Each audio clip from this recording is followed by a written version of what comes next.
Seikkailun kautta päästiin tänne eduskuntatalon portaille ja Lauri lähti ihan oikeasti testaamaan sitten, mistä sähkärillä pääsee sitä. Minun täytyy luovuttaa ja siirtyä jalkapeliin. Se niin rankkaa hommaa tuo kelaaminen. Ei voi muuta kuin hattua nostaa Veli-Pekka Tähelle olympiakullasta.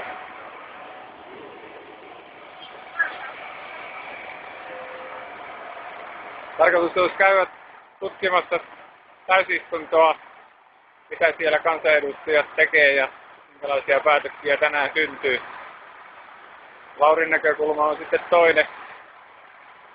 toiselta puolelta sähkärillä, miltä se maailma sieltä näyttää. Mä siirryn tässä vaiheessa Jyvässeudun työttömien matkaa täältä eduskunnan sivuovesta.